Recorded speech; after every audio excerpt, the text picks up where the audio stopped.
இப்பொழுது நாம் பொது பங்கு வழங்கல் தொடர்பான மற்றொரு உதாரணத்தை பார்ப்போம்.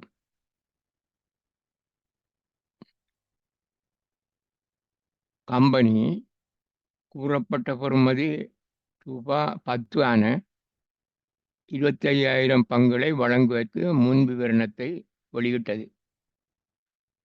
24,000 பங்குகளுக்கு விண்ணப்பங்கள் கிடைத்தது. முறைப்படி பங்கொதுக்கல் செய்யப்பட்டது. முன் விவரணம் செய்தது 25,000 பங்குகளை விற்பனை செய்கிறதுக்கு. ஆனால் விண்ணப்பம் கிடைச்சது 24,000 பங்குகளுக்கு. இப்போ குறையத்தான் பங்குகளுக்கு விண்ணப்பம் கிடைச்சிருக்கு. இப்போ ஒன்றும் செய்யலாது, 24,000 பங்குகளை தான் ஒதுக்கலாம். இப்போ அவ்வளோதையும் ஒதுக்கியிருக்கிறாங்க, பணம் ஒழுங்காக கிடைச்சிருக்கு என்றுதான் இதில் இந்த கணக்கில் விளக்கம். பங்கு வழங்கல் தொடர்பாக காசு உட்பட நாட்குறிப்புகளை உரிய பேரட்டு கணக்குகளில் காட்டணும். நாங்கள் இதில் வந்த காசு அப்போ இது தேவையில்லை. எங்களுக்கு வழங்கப்பட்ட பெறுமதியை இந்த தகவல் இதில் நமக்கு தேவையில்லை. இதில் விண்ணப்பம் 24,000 பங்குகளுக்கு விண்ணப்பம் கிடைச்சிருக்கு. 24,000 பங்குகளுக்கும் ஒரு பங்குக்கு 10 ரூபா. வழங்கல் விலை 10 ரூபா. இயக்குனர் தீர்மானித்த விலை 10 ரூபாண்டா 2,40,000 ரூபா. 2,40,000 ரூபா வங்கியில் அவங்க வைப்பு செய்வாங்க. விண்ணப்பிக்கிறவங்க வங்கியில் வைப்பு செய்தால் நாங்கள் என்ன செய்யணும், வங்கி கணக்கில்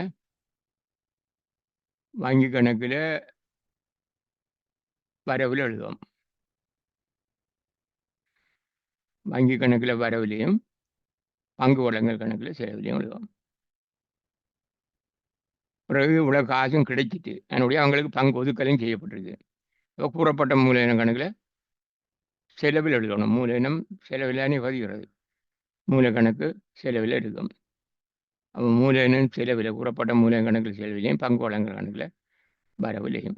அப்போ பங்கு வழங்கல் கணக்கு இங்கே வருங்க. இதில் வங்கி கணக்கு வரவு, பங்கு வழங்கல் கணக்கு செலவு. பிறகு பங்கு வழங்கல் கணக்கில் வரவு, கூறப்பட்ட மூலதன கணக்கில் செலவு. அப்போ இடையில் இந்த கணக்கு சமப்பட்டுரும்.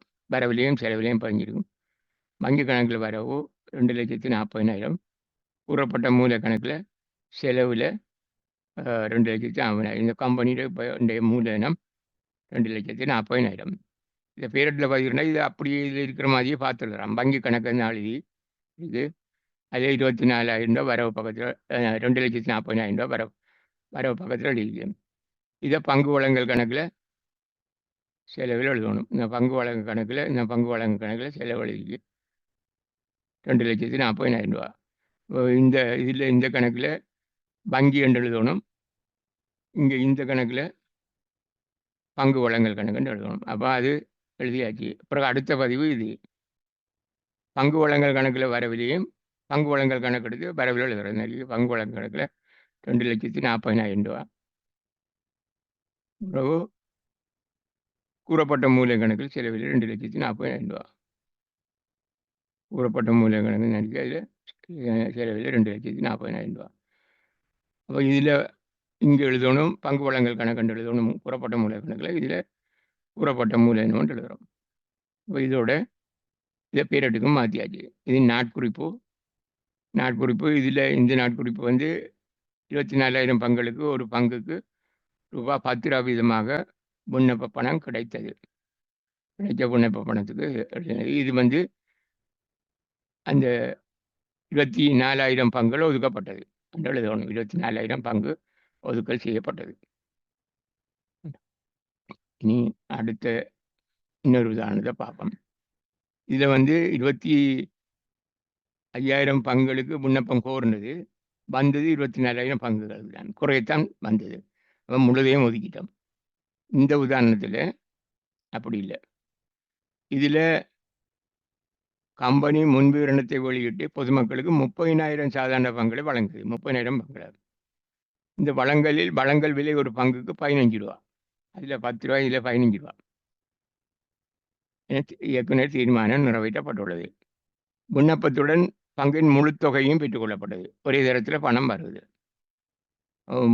35,000 பங்குகளுக்கு விண்ணப்பம் கிடைச்சது. ஆனால் விளம்பரம் செய்தது 30,000 பங்குக்கு தான். விளம்பரம் செய்து 30,000 பங்கு பாருங்க. இங்கே விண்ணப்பம் கிடைச்சிருக்கு 35,000 பங்கு, 5,000 பங்கு கூட கிடைச்சிருக்கு.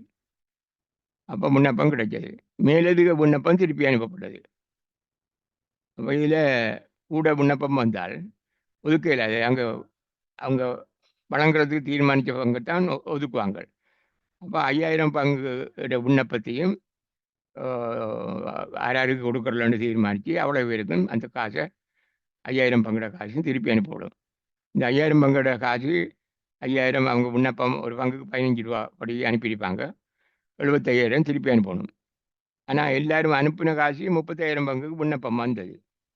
35,000 தர 15 5,25,000. ஆனால் இவ்வளவு கொடுக்கறல. அவங்களுக்கு அவங்க கேட்ட 30,000 பங்கு கொடுக்குற, 30,000 பங்கு தான் கொடுக்குற.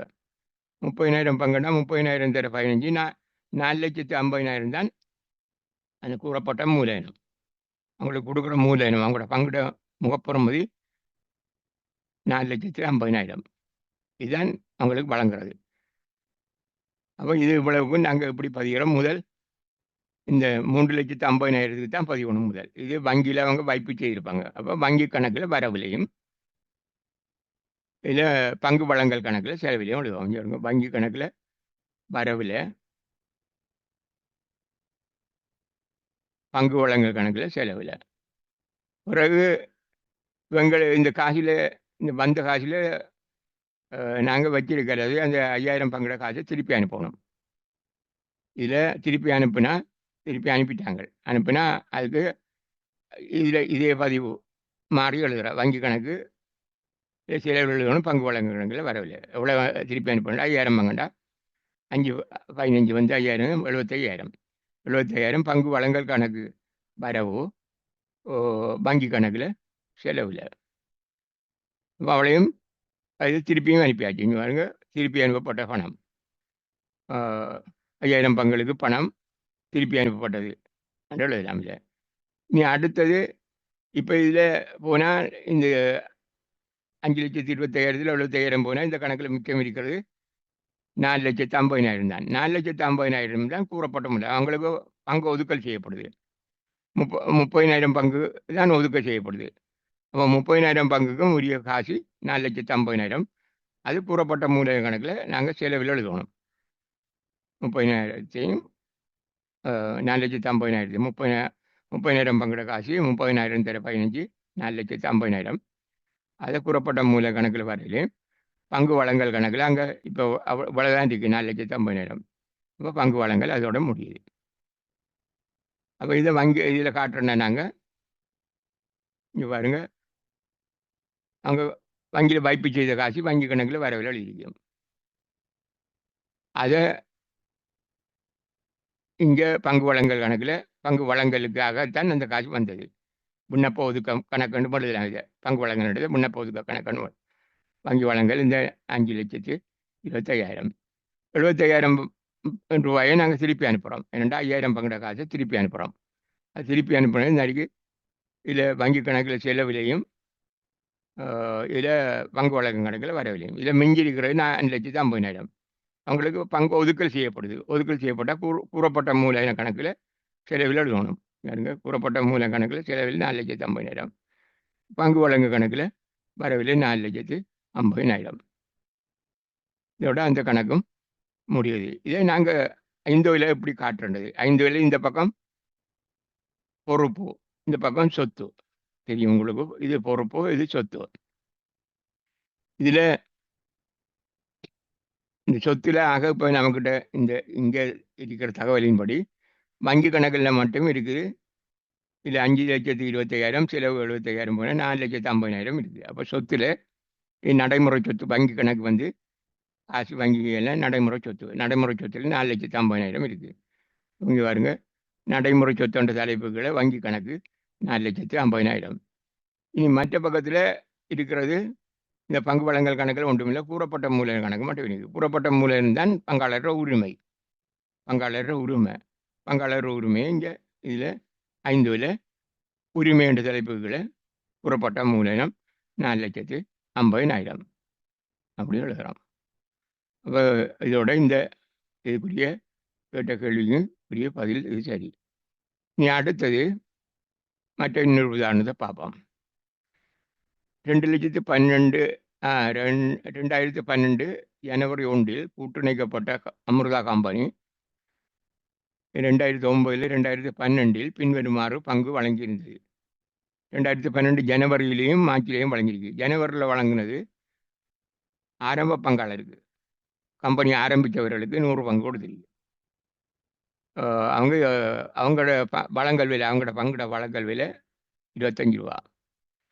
ஒரு பங்குக்கு 25 ரூபா படி அவங்க 100 பங்குக்கும் 2500 ரூபா அனுப்பணும். அனுப்பின வங்கியில் வைப்பு செய்யணும்.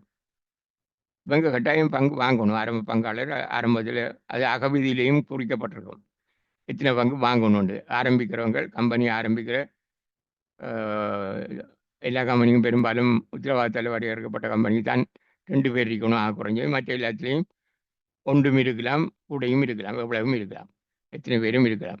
அப்போ இதில் எத்தனை பேருன்னு அவங்களுக்கு தெரியாது. ஆனால் அவங்களுக்கு ஒதுக்கின பங்கு, ஆரம்பிக்கிறார்களுக்கு ஒதுக்கின பங்கு 100 பங்குக்கும் 25 ரூபா. ஒரு பங்குக்கு 25 ரூபாண்ட வழங்கல் விலை 2500 ரூபா. வழங்கல் விலையை தீர்மானிக்கிறது இயக்குனர் தான் தீர்மானிச்சிருக்காங்க. 25 ரூபான்னு தீர்மானிச்சிருக்கு.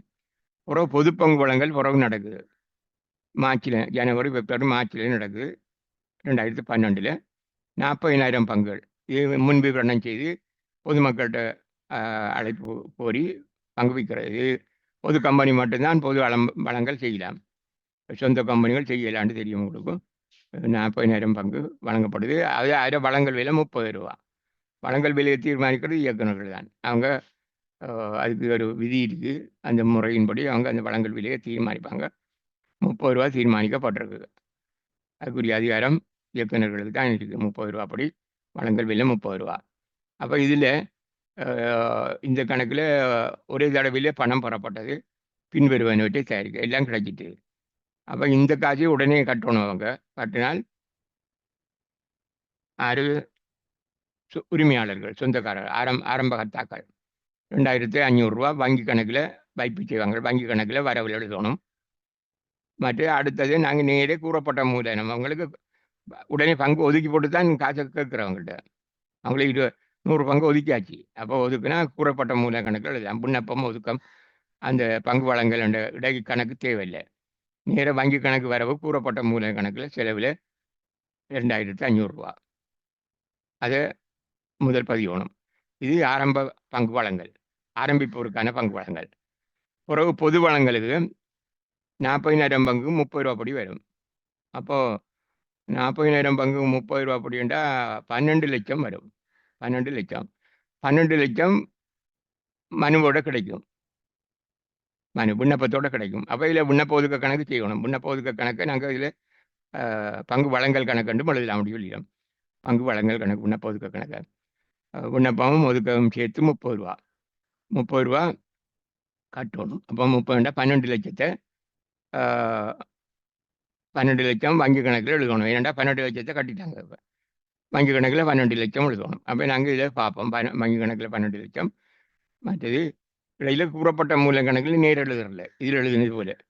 இதுக்கு இதில் வங்கி கணக்கு வரவு கூறப்பட்ட மூல கணக்கு செலவு எழுதணும். இதுக்கு அப்படி எழுதலாது. ஏன்னா எங்களுக்கு மனு கிடைச்சி ஒதுக்கினதுக்கு பிறகு தான் கூறப்பட்ட மூல எடுத்து எழுதுறாரு. அப்போ மனு ஒதுக்க கணக்கு என்ற இடையில் ஒரு கணக்கு வரும், அல்லது பங்கு வழங்கல் கணக்கு உண்டு. ரெண்டும் ஒரே கணக்கு தான். இல்லை 12 லட்சத்தை வங்கி கணக்கு வரவு, மனு ஒதுக்க கணக்கெலாம் செலவில் எழுதுறது 12 லட்சத்தை. இங்கே பாருங்கள், அதை நாட்குறிப்பை இந்த தந்திக்கு இது வங்கி கணக்கு வரவு கூறப்பட்ட மூல கணக்கு செலவு நேரடியாக இவங்களுக்கு, அது ஆரம்ப பங்காளருக்கு, ஆரம்பிப்போருக்கு பங்கு வழங்கப்பட்டது. விளம்பர பாருங்கள். அதே மாதிரி 100 ஆரம்ப பங்குகளுக்கு ஒரு பங்குக்கு ரூபாய் 25 வீதமாக கிடைத்த பணம் ஆரம்ப பங்குகள் ஒதுக்கப்பட்டன. இது முடிஞ்சு. இதுல இடையில மனு ஒதுக்க கணக்கோ பங்கு வழங்கல் கணக்குன்ற அந்த கணக்கு இல்லை.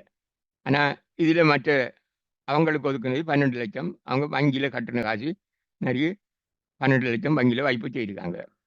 இதை எங்கே பதிவணும் என்றால் நேராக கூறப்பட்ட மூல கணக்கில் எழுதுறல, பங்கு வழங்கல் கணக்கு தான் எழுதப்படும். அல்லது மனு ஒதுக்க கணக்கண்டு மனு ஒதுக்க கணக்கில் எழுதலாம். இந்த கணக்கு போல மனு ஒதுக்க எழுதலாம், அல்லது பங்கு வழங்கல் கணக்கில் எழுதி போட்டோம். இதில் பங்கு வழங்கல் கணக்கில் இனி அடுத்தது இப்போ கூறப்பட்ட மூலதனம் 30,000 பங்குக்கு 40,000 பங்குக்கும் பங்கிட விலைப்படி 12 லட்சம் 12 லட்சம் கூறப்பட்ட மூலதனத்துக்கு. அதுக்கு அடுத்த பதிவு பங்கு வழங்கல் கணக்கில் வரவில்லை. அப்போ இந்த கணக்கு ரெண்டும் பங்கு வழங்கல் கணக்கில் வரவில்லையும் இருக்கும் செலவிலையும் இருக்கும். அந்த கணக்கு சமப்பட்டுரும். இதில் ரெண்டு தான் மிச்சம். இப்போ இது பாருங்க. இப்போ இதை நாங்கள் இங்கே பேரட்டில் பதிஞ்சு காட்டில் தேவையில்லைன்னு விட்டுட்டோம். நாங்கள் உங்களுக்கு விலங்கு தனி அது முன்னுக்கு சொன்ன மாதிரி. அப்போ இதை பதியணும். இதில் பதிகிறபடி இதை வங்கி கணக்கில் எழுதுவோம், வரவில் எழுதுவோம். இதையும் வங்கி கணக்கில் வரவில் எழுதுவோம். இதை கூறப்பட்ட மூல கணக்கில் செலவில் எழுதுவோம். இதையும் கூறப்பட்ட மூல இது கூறப்பட்ட மூல பங்கு வழங்கல் கணக்கில் செலவில் எழுதுவோம். இது பங்கு வழங்கல் கணக்கில் இதை விளையும் வரவில் எழுதுவோம். இவ்வளையும் கூறப்பட்ட மூல கணக்கில் செலவில் எழுதணும். அப்போ எழுதினா அது பேரட்டு கணக்கு முடிஞ்சிடும். இனி அடுத்தது விகிதாசார பங்கொதுக்கலுக்கு உதாரணத்தை பார்ப்போம். விகிதாசார பங்கொதுக்கல் தொடர்பான ஒரு கணக்கை இப்பொழுது செய்வோம். உதாரணமாக வரையறுத்த திருவாதிரை கம்பெனி வழங்கல் விலை 15 25,000 பங்குகளை வழங்குவதற்கு முன் விவரணத்தை வெளியிட்டது.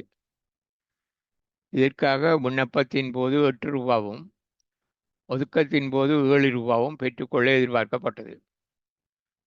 விண்ணப்ப முடிவு தேதியான 15/2/2012 35,000 பங்குகளுக்கு விண்ணப்பங்கள் கிடைத்திருந்தன. கம்பெனி விண்ணப்பங்கள் எதையும் நிராகரிக்காது விகிதாசார பங்கொதுக்கல் செய்தது. அப்போ இதில் 2 தரத்தில் பணத்தை பெறுறாங்க. ஒரு தரத்தில் 7 ரூபா, விண்ணப்பத்தின் போது 7 ரூபா அனுப்பணும்.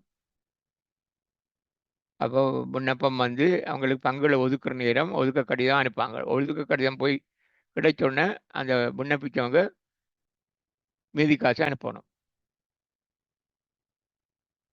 விண்ணப்பத்தின் போது 8 ரூபா அனுப்புனா ஒதுக்கத்தின் போது 7 ரூபாய் அனுப்பணும். 7 ரூபாய் அனுப்பணும்.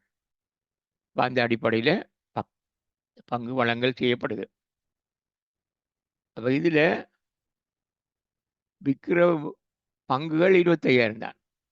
விளம்பரம் செய்து 25,000 தான் விற்கிறேன் சொல்லி 35,000 பங்குகளுக்கு விண்ணப்பம் கிடைச்சிது. பொதுமக்கள்கிட்ட வந்து விண்ணப்பங்கள் கிடைச்சி 35,000. 10,000 பங்குகளுக்கு கூட கிடைச்சிருக்கு. இப்போ 10,000 பங்குன்ற காசை வந்து திருப்பி அனுப்பணும். திருப்பி அனுப்பாமல் வச்சுக்கொள்ளலாம். எதுக்கு வச்சுக்கொள்ளலாம் என்றால் அழைப்பில் வர வேண்டிய காசு இருக்குது. அதாவது ஒதுக்க கடிதம் அனுப்பணுன்னு அதுக்கப்புறம் 7 ரூபா அனுப்பணுமே ஒரு பங்குக்கும். அந்த 7 ரூபா காசுக்கு பதிலாக இதை வச்சு அதில் கழிச்சு கொள்ளலாம். அப்படியே அதிலேருந்து அந்த காசை அனுப்பாமல் வச்சுக்கலாம். ஒரே தரத்தில் பணத்தை வாங்குறேன்னு வேணால் இந்த மேலதிக விண்ணப்பத்தை உடனே பணத்தை திருப்பி அனுப்பிடுவோம். இப்போ இதில் அப்படி அனுப்ப தேவையில்லை. அழைப்புக்காக அந்த காசை நிறுத்தி வைக்கலாம். இப்போ வந்த காசு எவ்வளோ வேண்டும் முதல் பார்ப்போம். 35,000 பங்குகளுக்கு விண்ணப்பம் கிடைச்சிருக்கும். அப்போ ஒவ்வொரு தரம் 8 ரூபா படி ஒவ்வொரு பங்குக்கு 8 ரூபா அனுப்பியிருப்பாங்க. அப்போ 35,000 தர 8 2,80,000 ரூபா காசு வங்கியில் இப்போ வைப்பு செய்யப்பட்டிருக்கு. ஆனால் இவங்களுக்கு 30,000 பங்கு கொடுக்கறல. 30,000 25,000 பங்கு தான் கொடுக்குறோம். 10,000 பங்கு குறையத்தான் கொடுக்கும். 10,000 பங்கு தான் கொடுக்குறது. அப்போ விகிதாசாரமாக கொடுக்குறோம் எல்லாருக்கும். இது 35க்கு 25, 35,000க்கு 25,000 பங்கை பிரிக்கணும். அப்போ 35க்கு 25 அதை சுருக்கணும். 7க்கு 5 7 பங்கு கேட்டாளுக்கு 5 பங்கு கொடுக்குறோம். 7 பங்கு கேட்டால் 7 பங்குக்கு காசு அனுப்பிடுவார். அப்படி 7 தர 8 56 ரூபா அனுப்பிடுவார். ஆனால் அவருக்கு கொடுக்குறது 5 பங்கு தான். 5 பங்குண்டா 8 40 தான் அனுப்பணும். அப்போ 16 ரூபா காசு அவரை மிச்ச காசு இருக்குது. அதை வச்சு கொள்கிறார். அந்த 16 ரூபா காசு வச்சிருந்து அவருக்கு ஒதுக்க கடிதம் அனுப்பணும்னா ஒவ்வொரு பங்குக்கும் 7 ரூபா அனுப்பணும். அப்போ 35 ரூபா அனுப்பணும். அப்போ அந்த 35 ரூபாயிலேருந்து 16 ரூபா கழிச்சு போட்டு மிச்சத்தை அனுப்பணும். அனுப்பினா சரி வரும். அப்போ அதை நாங்கள் இப்போ மொத்தமாக கணக்கு பார்ப்போம். அப்படி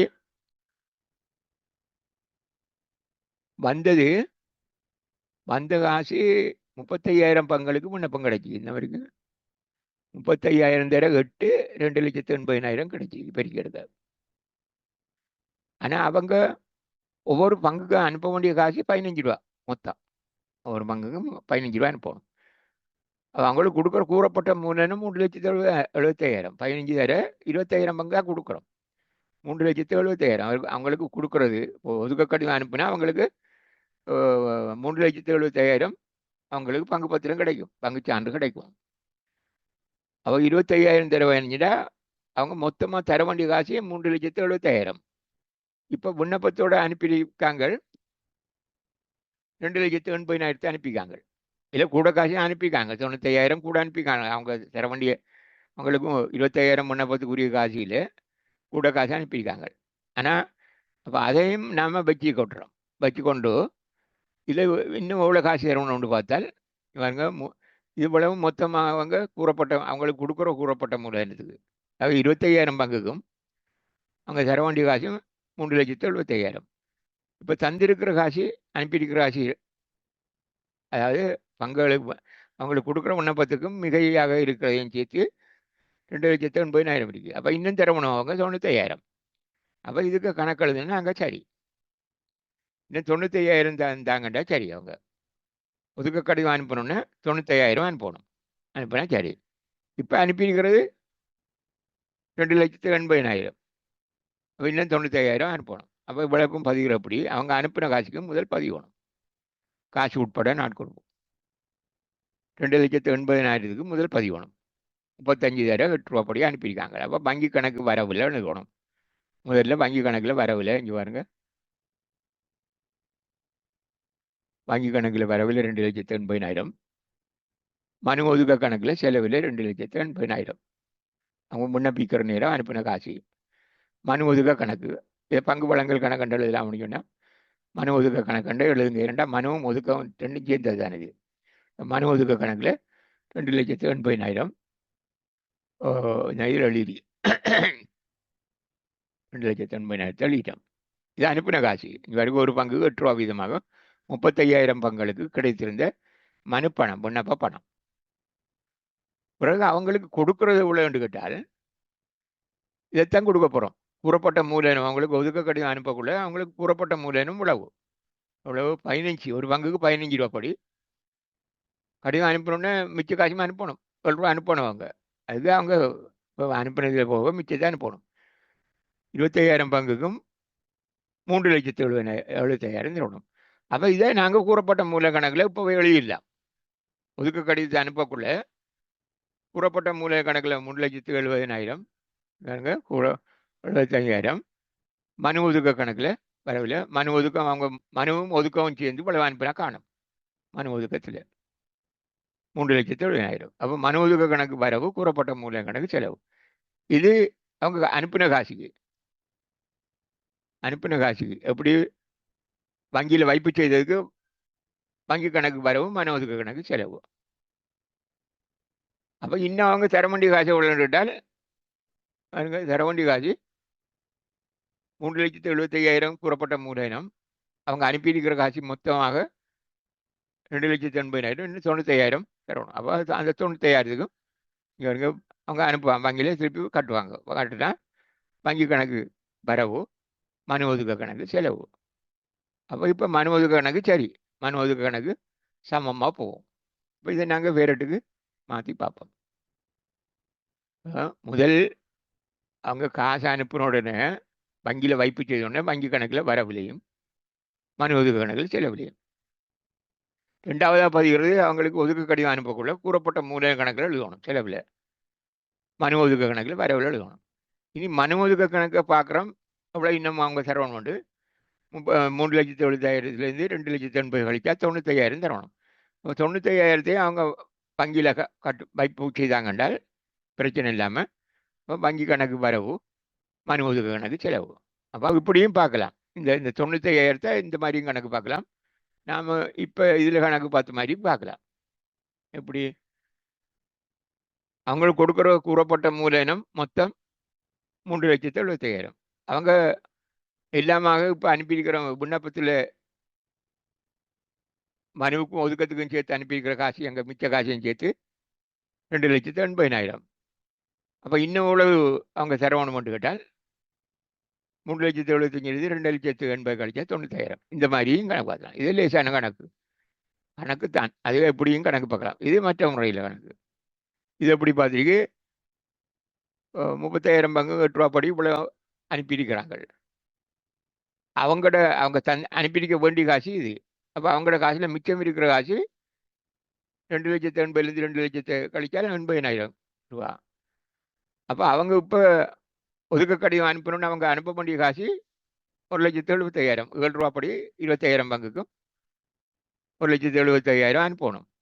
அப்போ 80,000 ரூபா அவங்களோட மிச்ச காசு இருக்கு. அப்போ இன்னும் அவங்க அனுப்ப வேண்டிய காசு 95,000. 95,000க்கு வங்கி கணக்கு வரவு, வங்கி கணக்கு வரவு, முன்ன பொதுக்க கணக்கு செலவு, அப்படியும் கணக்கு பார்க்கலாம். மற்றொரு உதாரணத்தை நாங்கள் இப்போ பார்ப்போம்.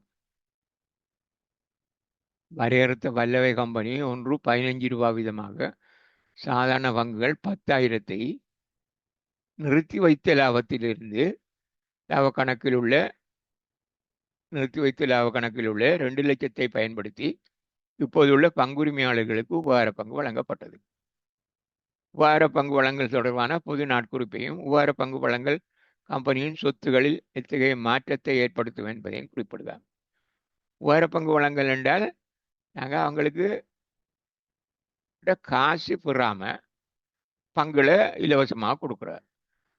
அது எல்லாருக்கும் கொடுக்க இயலாது. கம்பெனியில் இப்போ பங்குதாரராக இருக்கிறவங்களுக்கு தான் கொடுப்பாங்க. ஏன் கொடுக்குறோன்னு கேட்டால், கம்பெனி உழைச்ச லாபம் முழுவதையும் பங்குதாரருக்கு உடனே பிரித்து கொடுக்குறல. அதில் பிரித்து கொடுத்தது போக மீதி அங்கே இருக்கும், நிறுத்தி வைத்த லாபம் சொல்கிறது. இப்போ 50 லட்சம் ரூபாய் லாபம் வந்து 50 லட்சத்தையும் பிரிக்கிறல. அதில் சில நேரம் 40 லட்சத்தை பிரித்து கொடுத்ததுக்கு பிறகு இன்னும் 10 லட்சம் அங்கே கம்பெனியில் மிச்சம் இருக்கும். அது இவங்களுக்கு சாதாரண பங்குதாரருக்கு உரிமையாளருக்கு உரியதான் அந்த 10 லட்சம். அந்த 10 லட்சத்தையும் தான் சொல்கிறது நிறுத்தி வச்ச லாபம்னு சொல்கிறது. அதை ஒதுக்கத்துக்கும் மாற்றி வைப்பாங்க, ஒதுக்கமன்ற பேர்லையும் மாற்றி வைப்பாங்க. அப்படி இல்லாமல் நிறுத்தி வைத்த லாபம் ஒன்று வச்சிருப்பாங்க, அல்லது பகிரப்படாத லாபம் ஒன்று வச்சிருப்பாங்க. அப்போ இது எல்லாம் உரிமையோடு தான் சேரும். கம்பெனி உரிமையாளர், கம்பெனியில உரிமையாளர் சாதாரண பங்குதாரர் தான். சாதாரண பங்குதாரருக்கு தான் அந்த இந்த ஒதுக்கம், பகிரப்படாத லாபம் எல்லாம் அவர்களுக்கு தான் உரிமை. அவங்களுக்கு கூறப்பட்ட மூலதனம் மட்டும் இல்லை, கூறப்பட்ட மூலதனம் என்றால் அவங்களோட கையில் இருக்கிற, அவங்களுக்கு கொடுக்குற பங்கு சான்றில் இருக்கிற பெருமை தான் கூறப்பட்ட மூலதனத்தில் இருக்கும். பங்கு சான்றில் இப்போ 10 லட்சம் இருந்தால் 10 லட்சம் தான் இங்கே கூறப்பட்ட மூலதனத்தில் இருக்கும். நிறுத்தி வச்ச லாபமும் அவங்களுக்கு அனுப்ப வேண்டியது அனுப்பலை. இன்னும் அதை நிறுத்தி வச்சிருக்கிறாங்க. அந்த காசை பயன்படுத்தலாம் பங்கு வழங்குறதுக்கு. காசை கொடுக்காம பங்குகளை கொடுக்குறவங்களுக்கு. அப்போ அவங்களோட கையில் பங்குட பொறுமதி கூடும், அவங்க காசு இல்லாமலே கூட பங்கு பெறலாம். அதுதான் இந்த உபகார பங்கு வழங்கல்ன்றது. அந்த உபகார பங்கு வழங்கல் தொடர்பாக பொது நாட்குறிப்பு எழுது. இப்போ இதில் பாருங்க எவ்வளவு உபகார பங்கு வழங்குறாங்க என்றதை பார்க்கணும். முதல் பங்குகள் 10,000 வழங்குறாங்க. என்ன விலைப்படி வழங்குறாங்க என்றால் வழங்கல் விலை 15 ரூபா. இது இயக்குனர் தீர்மானித்த விலை 15 ரூபா. 15 பத்து 1,50,000 ரூபா. அப்போ வழங்கல் விலை 15 ரூபா, 10,000 பங்கை இலவசமாக கொடுக்காங்க, உபகாரமாக கொடுக்குறாங்க. அப்போ 10,000 இலவசம் என்று சொல்லல, அது அவங்களுக்கு உரிமையானது, அது கொடுக்குறாங்க.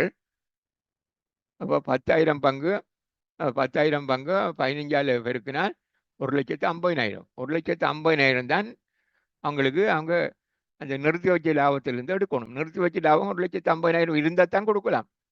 இங்கே நிறுத்தி வைத்த லாப கணக்கில் 2 லட்சம் இருக்குது, அப்போ கூட இருக்குது. அப்போ 50,000 மிஞ்சும். அப்போ நிறுத்தி வைத்த லாப கணக்கில் வரவில் எழுதணும். எவ்வளோ வேண்டு கேட்டால் 1,50,000 எழுதணும்.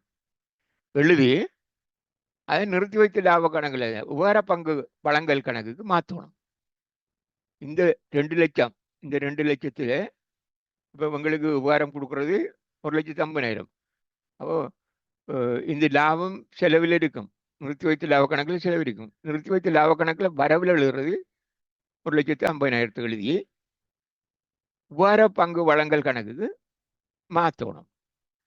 பங்கு வழங்கல் கணக்கு கண்டு எழுதுறல, இது உபார பங்கு வழங்கல். மனு ஒதுக்க கணக்கு கண்டு எழுதுறதும் இல்லை, ஏன்டா மனு ஒதுக்கம் இல்லை, இது உபார பங்கு வழங்கல். அப்போ மனு ஒதுக்க கணக்குக்கு பதிலாகத்தான் இந்த உபார பங்கு வழங்கல் கணக்கில் எழுதுறது. அதுக்கு காஞ்சிதாரில் அவங்க இதெல்லாம் எடுக்கிறது. அப்போ இதில் இந்த நிறுத்தி வைத்து லாப கணக்கில் வரவில் 1,50,000, இங்கே உபார பங்கு வழங்கல் கணக்கில் செலவில் 1,50,000 எழுதணும். இங்கே பாருங்க வழிகாட்டிக்கு நிறுத்தி வைத்து லாப கணக்கில் 1,50,000, உபார பங்கு வழங்கல் கணக்கில் செலவில் 1,50,000. பிறகு இந்த உபார பங்கு விளைவையும் அவங்களுக்கு மூலதனம் பங்கு பத்திரமாக பங்கு சான்றாக அனுப்பிவிடுவாங்க. ஒதுக்கக்கூடிய உங்களுக்கு கம்பெனியால் உபகாரமாக 15,000 அந்த 1,50,000 பொறுமையான பங்கு பணம் அனுப்பிக்கின்ற ஒவ்வொருவருக்கும் அவங்களோட கடிதத்தோட எழுதி அனுப்பியிருப்பாங்க. அப்போ அதுக்கு பதிவு உபார பங்கு வழங்கல் கணக்கு வரவு, கூறப்பட்ட மூலதன கணக்கு செலவு. அப்போ கூறப்பட்ட மூலதனம் கூடிடும். முதலிருந்த கூறப்பட்ட மூலதனத்தோட இன்னும் 1,50,000 கூட இருக்கும்.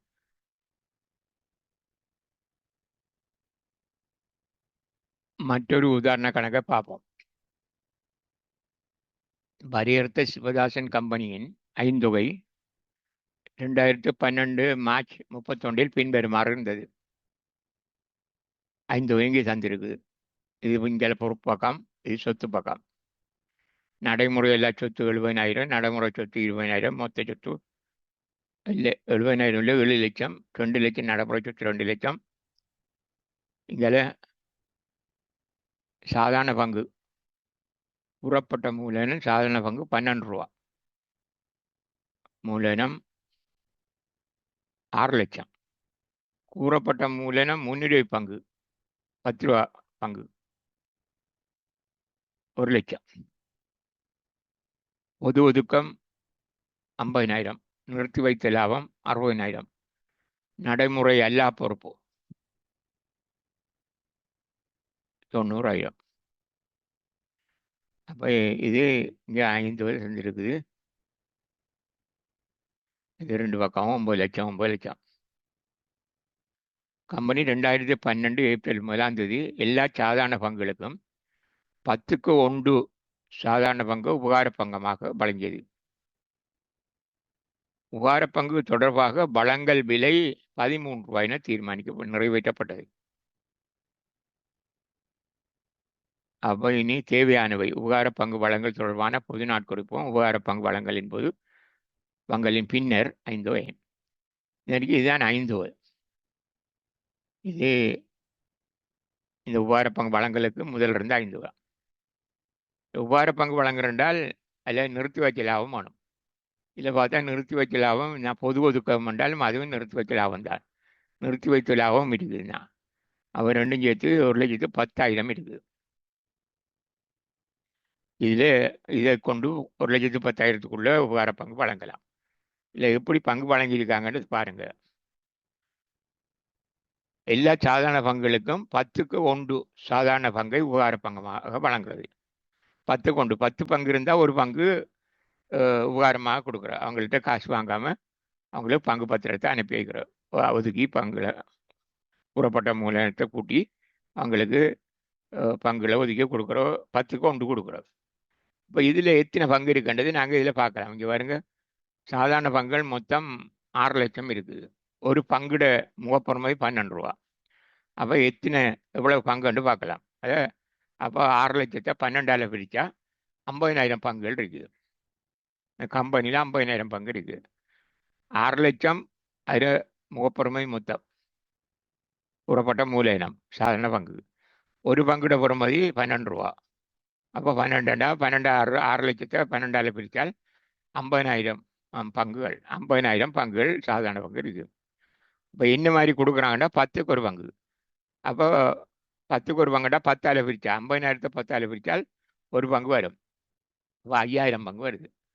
50,000 அரணா 10 சமன் 5,000 பங்கு. 50,000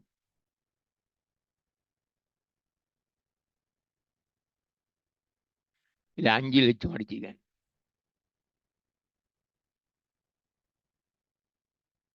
50,000 பங்கு. 50,000 பங்கு 10 பிரிச்சா 5,000 பங்கு அவங்களுக்கு உபகாரமாக கொடுப்படுது.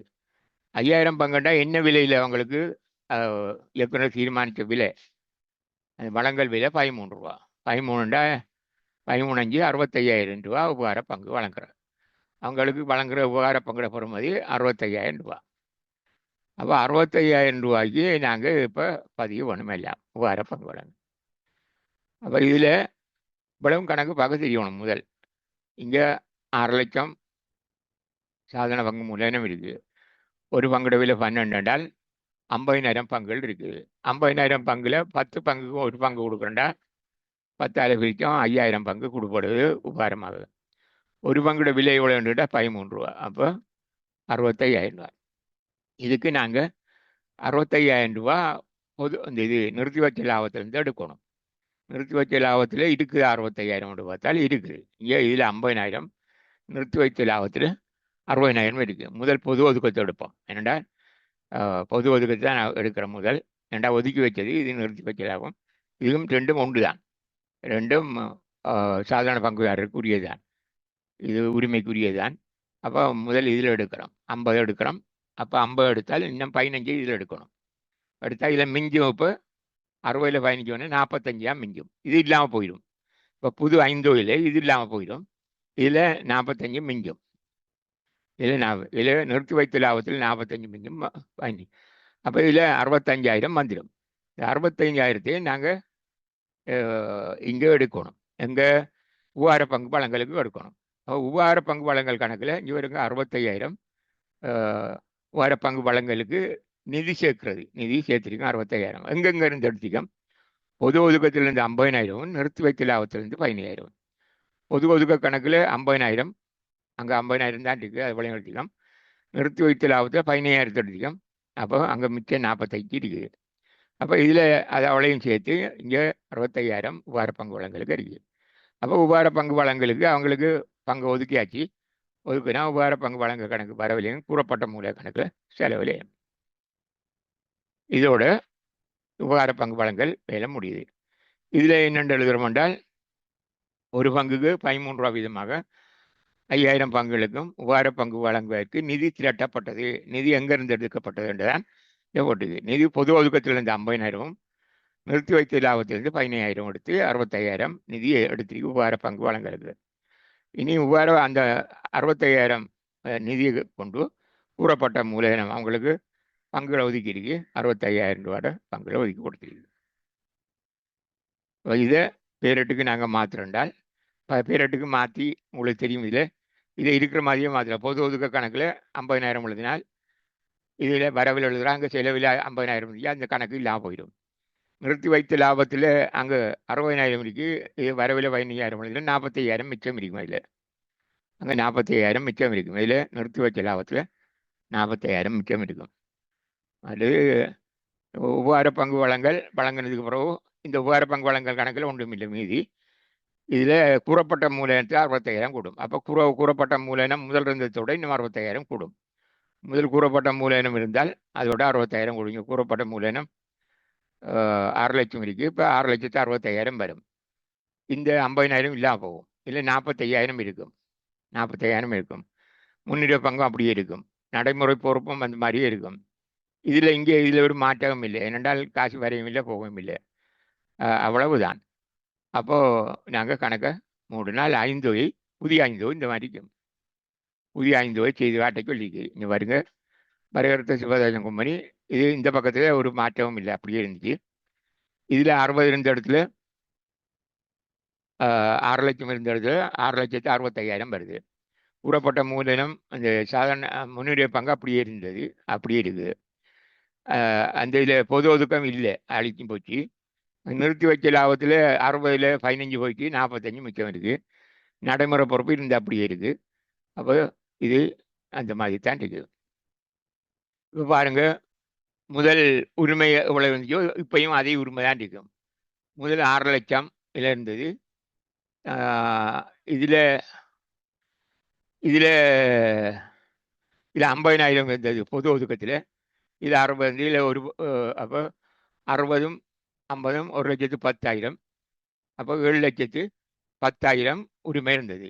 இப்போ உள்ள இருக்கண்டா பார்த்தா 66,50,000, 4,50,000 விலையும் கூட்டணும். 1,00,000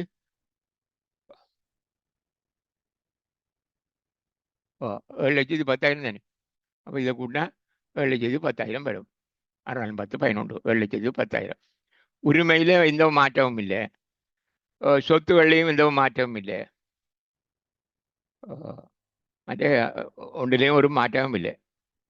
இருந்த பங்காளர் அவ்வளவா அப்படியே இருக்கு, பங்காளர் அப்படியே இருக்கிறாங்க.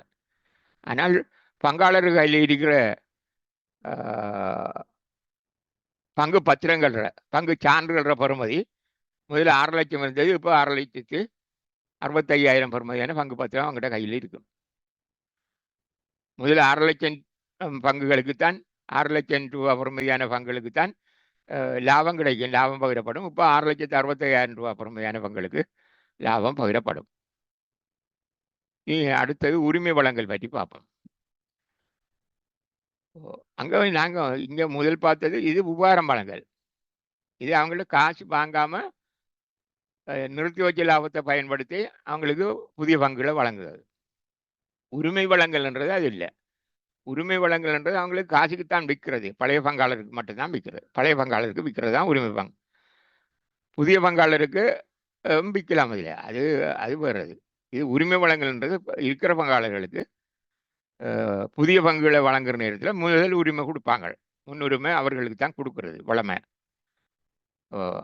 எப்படி என்று கேட்டால் இங்கே பாருங்கள், இந்த உதாரணத்தை பாருங்கள். கம்பெனியில் கூறப்பட்ட மூலதனம் 1/8/2011 ரூபா 4,50,000 இருந்துச்சு. இப்போது வழங்கப்பட்டிருக்கும் பங்குகளின் அளவு 30,000. அப்போ 4,50,000 கூறப்பட்ட மூலதனம், பங்குற எண்ணிக்கை 30,000. அப்போ இதை நாம் பிரித்து பார்க்கலாம். இயக்குநர்கள் இதில் விலையை பங்கு விலையை நிச்சயிக்கிறாலும் நிச்சயிக்கலாம். அப்போ 4,50,000 30,000 பிரித்தால் 15 வரும். 4,50,000 30,000 பிரித்தா 15. அப்போ வழங்கல் விலை 15 ரூபா. பொது பங்கு வழங்குறேன்டால் 15 ரூபாய்க்கு விற்கலாம். அதை தீர்மானிக்கிற இயக்குனர் நாம இல்லை. இப்போ இதில் நாம் இங்கே கணக்கு பார்க்க வேண்டியிருக்கு. எப்படி ஒரு பங்கோட விலை இங்கே தரல. இல்லை, அதனுடைய ஒரு பங்கோட விலையை நாங்கள் எப்படி பார்க்குறோம், இந்த மாதிரி தான் பார்க்கணும். மூலதனம் கூறப்பட்ட மூலதனம் தந்திருக்கு 4,50,000. வழங்கப்பட்டிருக்கிற பங்குகள பெறுமதி வந்துட்டு 30,000. அப்போ 4,50,000 30,000 தலைப்பிச்சா 15 ரூபா ஒரு பங்குல வழங்கல் விலை, பழைய வழங்கல் விலை. இப்போ கம்பெனி என்ன இது என்றால் 3 கொண்டு விதமாக உரிமை வழங்குது. அவன் பழைய பங்காளருக்கு, அதாவது இந்த 30,000 பங்குகளை வச்சுக்கிற ஆக்களுக்கு கடிதம் எழுதப்படுது. எப்படி, உங்களுக்கு 3 பங்குக்கு 1 பங்கு வீதமாக நாங்கள் புதிய பங்குகளை தருவோம். என்ன விலைப்படி என்று கேட்டால் இங்கே விலை சொல்லியிருக்காங்க 25 ரூபா படி. விரும்புகிறார்கள் நீங்கள் உங்கள்கிட்ட இருக்கிற பங்குற அளவுக்கு தக்க மாதிரி எங்களுக்கு விண்ணப்பிக்கலாம் என்று எழுதுனா அவங்க 30 பங்கு வச்சுக்கிறவன் 10 பங்குக்கு விண்ணப்பிப்பான். ஏண்டா 3 கொண்டாண்டா 10. 300 பங்கு வச்சுக்கிறவன் 100 பங்குக்கு விண்ணப்பிப்பான். பழைய பங்குகளை 300 பங்கு வச்சுக்கிறவன் 100 பங்குக்கு விண்ணப்பிப்பான். 30 பங்கு வச்சுக்கிறவன் 10 பங்குக்கு விண்ணப்பிப்பான். 3 பங்கு வச்சுக்கிறவன் 1 பங்குக்கு விண்ணப்பிப்பான். அப்போ அப்படி அவங்க விண்ணப்பிப்பாங்க. விண்ணப்பிச்சா அவங்களுக்கு பங்குகளை ஒதுக்கி கொடுக்கும். ஆனால் காசு அனுப்பணும். என்ன விலைப்படி காசு அனுப்பணும்னா 25 ரூபா படி அனுப்பணும். ஒரு பங்குட வழங்கல் விலை 25 ரூபா. பழைய வழங்கல் விலை அது வேறு, அது 15 ரூபா. 15 ரூபா. இப்போ நாங்கள் பார்த்தா 15 ரூபா. 45 30 விற்க 15. அப்போ இப்போ இயக்குனர் தீர்மானிச்சு இப்போ புது விலை 25 ரூபா. அப்போ 25 ரூபா படிக்கண்டா, வழங்கல் விலை 25 ரூபா படிக்கண்டா அவங்க அதுக்கு காசு அனுப்பணும். எவ்வளவு காசு வரும்னு கேட்டால் இப்போ எத்தனை பங்கு வழங்கப்படுது, 30,000 பங்குகளுக்கு 3 கொண்டா 10,000 பங்கு வழங்கப்படும். வெறும் 30,000 பங்குக்கு 3 பிரிச்சால் 3 கொண்டு ஒன்று என்றால் 3ஆல் பிரித்தால் ஒரு பங்கு 10,000. அப்போ 10,000 பங்கு உங்களுக்கு உரிமை வழங்கப்படுது. உரிமை வழங்கப்படுதுன்னா 10,000 பங்குக்கு காசு அனுப்பணும் அவங்க. 25 ரூபா படி அனுப்பணும். ஆனால் பழைய வங்காளருக்கு மட்டும்தான். பழைய வங்காளருக்கு மட்டும்தான். அவங்க எல்லாரும் தீர்மானிக்கப்படும். உரிமை வழங்கல் முழுவதும் ஒவ்வொரு பங்காளராலும் கொள்வனவு செய்யப்பட்டது. அந்த பங்காளர் எல்லாரும் எங்களுக்கு தாங்கன்னு கேட்டுட்டாங்க. ஏனென்றால் அது விட மாட்டாங்க. பழைய வங்காளருக்கு உரித்தது உரிமை. ஏனென்றால் அது கம்பெனியிலே நாங்கள் பார்த்தோம். அவங்களோட அவங்களோட முகப்பெறுமதி கையில் இருக்கிற பங்கிட பெறுமதியை பார்க்க கம்பெனியில் அதில் பெறுமதி கூட இருக்கும். எப்படி பகிரப்படாத லாபம் இருக்கும், நிறுத்தி வச்ச லாபம் இருக்கும், பொது ஒதுக்கம் இருக்கும். அப்போ அதுகளெல்லாம் பங்குதாரருக்குரியது தான். அதுகள் எல்லாத்தையும் கணக்கு பார்க்குற நேரம் இந்த விலையை விட கூட இருக்கும் அதில் பெறுமதி. அதனுடையால் பங்குதாரர் தங்களோட உரிமை விட்டு கொடுக்க மாட்டாங்க. அவங்க அந்த பங்குல கம்பெனியில் அந்த பங்குல தங்களுக்கு உரித்த தார பங்கு வாங்குவாங்க. அவளையும் காசு கொடுத்து வாங்கிடுவாங்க. அப்போ 10,000 பங்கும் வாங்கப்படும். 10,000 பங்கும் வாங்குறேன்டா எவ்வளோ காசு அனுப்பியிருப்பாங்கண்டா 2,50,000 அனுப்பிடுவாங்க. 2,50,000 நாங்கள் பொது வழங்கல் செய்கிற மாதிரி தான் செய்கிறது. எப்படி 2,50,000 வங்கி கணக்கில் வரவில் எழுதுவோம். 2,50,000 வங்கியில் வைப்பு செய்வாங்க. அப்போ கூறப்பட்ட மூலதன கணக்கிலே நேராக எழுதலாம். ஏண்டா இதில் பங்கு வழங்கல் கணக்கு செய்ய தேவையில்லை. கூறப்பட்ட மூலதன கணக்கிலே நேரடியாக இந்த வங்கி கணக்கு என்று சொல்லி 2,50,000 எழுதலாம். இங்கே வருங்க பழைய கூறப்பட்ட மூலதனம் அது மூலதன கணக்கில் இருக்கும். இங்கே வருங்க மூலதன கணக்கில் மீதி கீழ் கொண்டு வந்து 4,50,000 இருக்குது. இப்போ கூறப்பட்ட மூலதனம் வங்கி கணக்கு வரவு. வங்கி கணக்கு வரவு 2,50,000. கூறப்பட்ட மூலதன கணக்கு செலவு 2,50,000. இல்லாட்டி நாங்கள் சாதாரணமாக செய்கிற அப்படி என்றால் வங்கி கணக்கு வரவு பங்கு வழங்கல் கணக்கு செலவு 2,50,000. புறம் பங்கு வழங்கல் கணக்கு வரவு 2,50,000. கூறப்பட்ட மூல கணக்கு செலவு 2,50,000 என்று எழுதுவோம். இது இவங்களுக்கு ஒதுக்கியாச்சு பங்கு.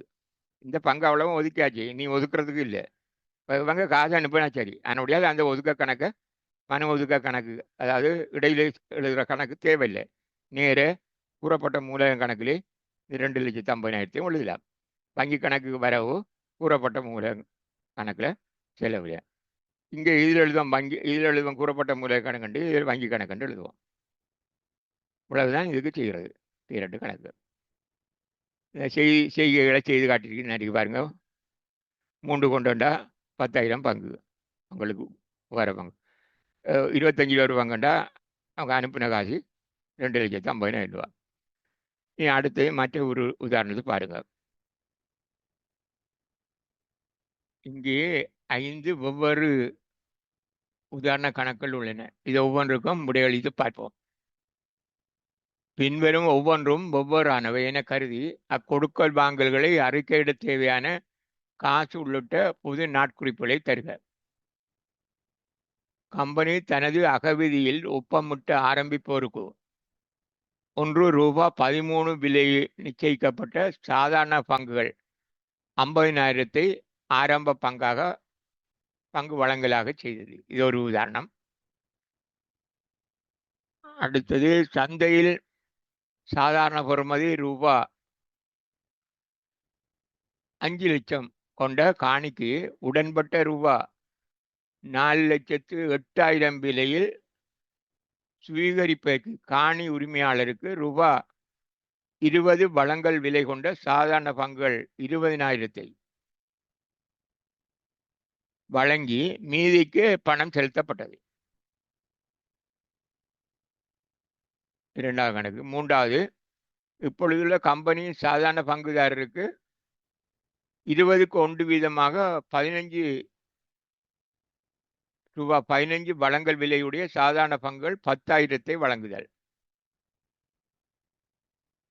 நாலாவது, பொது ஒதுக்கத்தை பயன்படுத்தி சாதாரண பங்குகள் 5,000 12 வழங்கல் விலையில் உபகார பங்காக வழங்குதல்.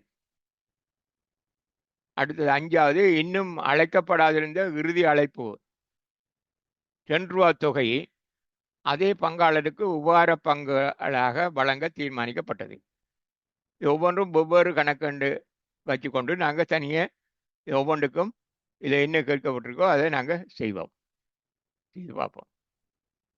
கம்பெனி தனது அகவிதியிலே ஒப்பமிட்ட ஆரம்பிப்போருக்கு ₹13 விலை நிச்சயிக்கப்பட்ட சாதாரண பங்குகள் 5000 ஆரம்ப பங்காக வழங்கல் செய்தது.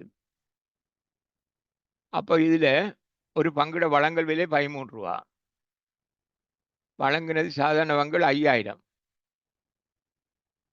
இது ஆரம்பிப்போருக்கு வழங்கப்பட்ட பங்குகள். இப்போ 13 5 65 65,000 அவங்க ஆரம்பிப்போர் வங்கியில் வைப்பு செய்யணும். செய்தால் அவர்களுக்கு பங்குகளை ஒதுக்கல் செய்திருவாங்க. அவங்களுக்கு ஆரம்பிப்போர் கட்டாயம் வந்து பங்குகளை வாங்கணும். ஆரம்பிக்கிறவர்கள் எத்தனை பங்கு வாங்கணும் அகவிதியில் எழுதப்பட்டிருக்கும். அதன்படி அவங்க வாங்கின பங்குகள் 5000க்கு நாங்கள் எழுதுகிற பதிவு கேட்டிருக்கு. அப்போ நாட்குறிப்பு மட்டும் எழுதினா காணவில்லை. அப்போ 65,000 அவங்க வங்கியில் வைப்பு செய்யாங்க. வங்கி கணக்கு வர 65,000, கூறப்பட்ட மூலை கணக்கு செலவு 65,000. இடையில் பங்கு வழங்கல் கணக்கு தேவையில்லை. அவங்களுக்கு பங்கு கம்பெனி ஆரம்பிக்கிறவங்க அவங்களுக்கு பங்கு விண்ணப்பிக்கிறதும் இல்லை, ஒதுக்குறதும் இல்லை. அவங்க காய் வங்கியில் போடணும், அவங்களுக்கு பங்குகள் ஒதுக்கதான். ஆகவே இடையில் ஒரு கணக்கு தேவையில்லை. நேர கூறப்பட்ட மூலதன கணக்கில் செலவில் எழுதுகிறேன். வங்கி கணக்கு வரவு, கூறப்பட்ட மூலதன கணக்கு செலவு. ஒரு பங்குக்கு ₹13 வீதமாக ஆரம்ப கர்த்தாக்களிடமிருந்து 5000 பங்குகளுக்கு பணம் பெற்று பங்கு ஒதுக்கப்பட்டது என்று இதில் எழுதணும். பங்கு ஒதுக்கப்பட்டது. இனி அடுத்த 2வது உதாரணத்தை பாருங்க. சந்தையின் சாதாரண பெறுமதி ₹5 லட்சம் கொண்ட காணிக்கு உடன்பட்ட ₹4,80,000 விலையில் சுவீகரிப்பிற்கு காணி உரிமையாளருக்கு ₹20 வழங்கல் விலை கொண்ட சாதாரண பங்குகள் 20,000 வழங்கப்பட்டது. 20,000 வழங்கப்பட்டது. மீதிக்கு பணம் செலுத்தப்பட்டது. இப்போ நாங்கள் முன்னுக்கு பார்த்து நாங்கள் படிக்கிறாங்க. இது கைமாறு, அதாவது பங்கு வழங்கல் விலையை பெறுமதியை காசாயம் தரலாம், சொத்துக்களையும் தரலாம், வாங்கி கொள்ளலாம், சொத்துக்களாகவும் வாங்கலாம் என்று பார்த்தாங்க. இல்லை காணியை சுவீகரிச்சுட்டு அந்த காணிக்கு பதிலாக பங்குகளை வழங்குறாங்க. அதான் இந்த கணக்கு. இந்த பங்கு வழங்கலுக்கு காசு பெறல, காசும் பெறுறாங்க, மிச்சத்துக்கு காசு பெறாங்க. 4,80,000 5 லட்சம் பெறுமதி கொண்டது. ஆனால் இவங்களுக்கு கம்பெனிக்கு 4,80,000 கொடுக்குறாங்க. 4,80,000 கொடுக்குறாங்க. அதுக்கு 4,80,000 எப்படி கொடுக்குறாங்க என்றால் ₹20 வழங்கு விலை கொண்ட 20,000 பங்குகள், சாதாரண பங்குகள். அப்போ 20,000 பங்குகள் என்றால் 2 2 4 4 லட்சம் ரூபா.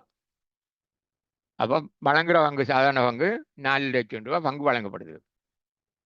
20,000 தர 20 4 லட்சம் 4 லட்சம் அதுக்கு சாதாரண பங்குகள் வழங்கப்படுது. மிச்சத்துக்கு இன்னும் கூட கொடுக்கணும். 4,80,000 80,000 காசு கொடுப்பாங்க. அப்போ இதில் பெற்றுக்கொண்டது என்னது? காணி. அப்போ காணி கணக்கில் இந்த கம்பெனியில் காணி கணக்கில் வரவில் 4,80,000. இதுக்கு என்னென்ன கொடுபடுது கம்பெனியால்? பங்கு வழங்கல் 4 லட்சம், பங்கு வழங்கல் கணக்கில் 4 லட்சம். இப்போ காசு கொடுத்துருக்கு வாங்கி. இந்த கம்பெனி காசும் 80,000 கொடுத்துருக்கு. அப்போ வங்கி கணக்கில் செலவில் 80,000, பங்கு வழங்கல் கணக்கில் செலவில் 4 லட்சம். இதில் விளம்பரம் என்னென்று எழுதிக்காண்டு பாருங்க. நாட்குறிப்பில் ₹4,80,000 காணியை கொள்வனவு செய்து ₹20 வழங்கல் விலையில் சாதாரண பங்குகள் 20,000 ஒதுக்கீடு செய்து மீதிக்கு பணம் செலுத்தப்பட்டது. அதுக்கு விளைவு இந்த 3 பதிவுக்கும் இது நாட்குறிப்பு. பிறகு இனி இந்த விளைவுக்கும் அவங்களுக்கு பங்குகளை ஒதுக்கியாச்சு. பங்குகளை ஒதுக்கல் செய்கிறார். இந்த பங்கு வழங்கல் கணக்கில் இருக்கிறதுக்கு ஒதுக்கல் செய்தால் கூறப்பட்ட மூல கணக்கில் செலவில் 4 லட்சம், பங்கு வழங்கல் கணக்கில் வரவில் 4 லட்சம். அப்போ பங்கு வழங்கல் கணக்கு வரவில் நீதிக்கு செலவில் நீதிக்கு மூடிட்டு இது வங்கி கணக்கில் செலவில் இருக்கும். இவ்வளவுதான் இதுக்குரிய பதிவு. காசு இல்லாத வழங்கல் விலைக்கு ஒதுக்கப்பட்ட பங்குகள். அப்போ காணிக்காக வழங்கப்பட்ட பங்களுக்கு ஒதுக்கப்பட்ட பங்குகள், காணிக்கு ஒதுக்கப்பட்ட வழங்கப்பட்ட பங்குகள் 4,00,000. இனி அடுத்த 3வது உதாரணத்தை பார்ப்போம். இப்பொழுதுள்ள கம்பெனியின் சாதாரண பங்குதாரருக்கு 20க்கு 3% 15 வழங்கல் விலையுள்ள சாதாரண பங்குகள் 10,000 வழங்குதல். இதுலேருந்து 20 கொண்டு வந்து எங்களுக்கு தேவையில்லை. இப்போ என்றால் 15 ரூபா வழங்கல் விலை, சாதாரண பங்குகள் வழங்கினது 10,000 பங்குகள். 10,000 பங்குகள் சாதாரண பங்குதாரருக்கு 20 சாதாரண பங்குகளை வழங்குதல்.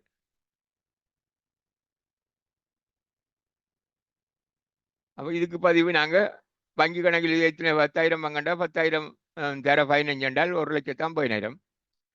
வங்கி கணக்கு அவங்க காசு தருவாங்க. காசை தந்தால் வங்கி கணக்கு வரவு கூறப்பட்ட மூல கணக்கு செலவு. 20 கொண்டு வீதமாக ரூபாய் 15 வழங்கல் விலையில் 10,000 உரிமை பங்குகள் வழங்கப்பட்டன. இது யாருக்கு வழங்கியிருக்கின்றால் கம்பெனியின் சொந்தக்காரர்களுக்கு தான் வழங்கப்பட்டிருக்கு. 20 கொண்டு வீதமாண்டு சொன்னதிலிருந்து விளங்கு எங்களுக்கு. என்னென்னா அவங்கள்ட்ட 20 பங்கு இருக்கு ஏற்கனவே, அவங்களுக்கு இன்னொரு பங்கு கூட கொடுக்குறோம். அந்த ஒரு பங்கு வீதமானதுதான் இந்த 10,000 பங்கு. இப்போ கம்பெனியில் இப்போ எத்தனை பங்கு இருக்குன்னு கேட்டால் இதை 20,000 வரைக்கும் சொல்லலாம். அவ்வளவு 20,000 பங்கு ஏற்கனவே இருக்கு. இப்போ 10,000, அப்போ 30,000 பங்குகள் இருக்கு. இப்போ கம்பெனி பங்குகள் 30,000 இருக்கு. முதல் இருந்தது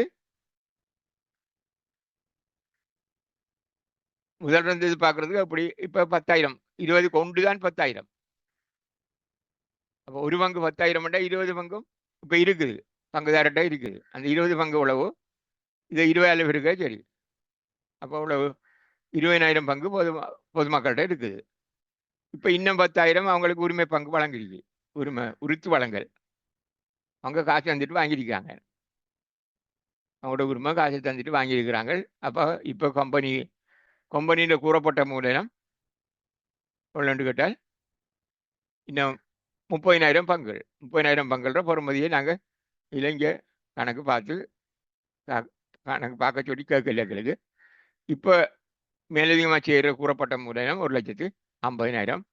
பழைய கூறப்பட்ட மூலம் எவ்வளோ வேண்டது நாங்கள் கண்டுகொள்ளலாம். அடுத்து 4வது உதாரணத்தை பாருங்கள். பொது ஒதுக்கத்தை பயன்படுத்தி சாதாரண பங்குகள் 5,000 12 வழங்கல் விலை 12 உகார பங்காக வழங்குதல். அப்போ பொது ஒதுக்கத்தை பயன்படுத்தி சாதாரண பங்குகள் 5,000 12 வழங்கல் விலையில் உகார பங்காக வழங்குதல். 12 ரூபா வழங்கல் விலை, உகார பங்கு வழங்குறது 5,000 பங்கு. அப்போ பெருக்கி பார்க்கலாம். 5,000 12 இருக்கேன். 12 12 60 60 60,000. அப்போ உகார பங்கு வழங்குறது 60,000. 60,000க்கு என்ன வேணும்? நமக்கு உகார பண நிதி ஏற்படுத்தணும். உகார பங்கு வழங்கலுக்குரிய நிதியை ஏற்படுத்தணும். அதுக்கு பொது ஒதுக்கம் பகிரப்படாத லாபம் வேணும். இதில் சொல்லியிருக்கே பொது ஒதுக்கத்தை பயன்படுத்த சொல்லி. பொது ஒதுக்கம் இங்கே இருக்கிறது தர இல்லை. அப்போ இருந்தபடியத்தான் அவங்க சொல்லிக்கிறாங்களா. என்னுடைய நாங்கள் பொது ஒதுக்க கணக்கு வரவு உகார பங்கு வழங்கல் கணக்கு செலவு 60,000. 1/12 5,000 பங்குகளை உகார பங்குகளாக வழங்க தேவையான நிதி திரட்டப்பட்டது. பிறகு உபார பங்கு வழங்கல் கணக்கில் வரவில் 60,000 எழுதி கூறப்பட்ட மூல கணக்கில் செலவில் 60,000 எழுதுகிறது. இவ்வளவுதான். அப்போ இந்த கணக்கு முடிஞ்சுது. பொது ஒதுக்கத்தை பயன்படுத்தி பொது ஒதுக்கம் உள்ள வேண்டிய இருக்கிறது இருந்தால் அதிலிருந்து எடுக்கலாம். அதில் இருக்கிறபடியே தான் சொல்லியிருக்கிறாங்க. அதை பயன்படுத்தி எடுக்க சொன்னால் நாங்கள் அதுக்கு எழுத வேண்டிய நாட்குறிப்பு தான். பொது ஒதுக்க கணக்கு வரவு 60,000, உபார பங்கு வழங்கல் கணக்கு 60,000, அப்புறம் உபார பங்கு வழங்கல் கணக்கு வரவு 60,000, கூறப்பட்ட மூல கணக்கு செலவு 60,000. அப்போ இந்த 4வது பிரிவு கணக்கு சரி. இனி 5வது கணக்கு பாருங்க.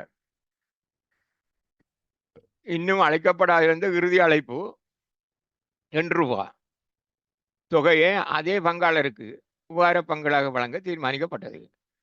அப்ப இவங்க 2 ரூபாய் இன்னும் செலுத்த வேண்டியிருக்கு. ஆக 8 ரூபா தான் நாளைக்கு இருக்கு. இப்ப 10 ரூபா பங்குன்னு சொன்னால் 10 ரூபா பங்குன்னு நான் சொல்றேன் அதை. 10 ரூபா பங்குண்டா 8 ரூபா அழைச்சிருக்கு, இன்னும் 2 ரூபா இருக்கு. 15 ரூபா பங்குண்டா 13 ரூபா அழைச்சிருக்கு, 2 ரூபா அழைக்கல. அப்ப இந்த 2 ரூபாயையும் அவங்களுக்கு காசை வாங்காம விட்டுட்டு அது 2 ரூபாயையும் அவங்க தந்ததாக எடுத்துக்கொள்றாங்க. கூறப்பட்ட மூலத்தோடு அதை கூட்டுப்படுது. இது 2 ரூபா கூட்டுப்படுது. அப்ப இது உபகார பங்கு தான். உபகார பங்கு வழங்கல் தான் இது. உபகார பங்கு வழங்கல். உபகார பங்கு வழங்கல் சும்மா செய்ய இயலாது. அதை பொது ஒதுக்கம் அல்லது பகிரப்படாத லாபம், நிறுத்தி வச்ச லாபம், பகிரப்படாமல் இருக்கிற பங்குதாரருக்குரிய உரிமைகள் இருக்குது. அதிலிருந்து தான் எடுக்கணும். அப்ப அதிலிருந்து விளையும் எடுக்கணும். எவ்வளவு வழங்க தீர்மானிக்கப்பட்டது என்று பாருங்க. அப்ப இதுல வழங்க தீர்மானிக்கப்பட்டது.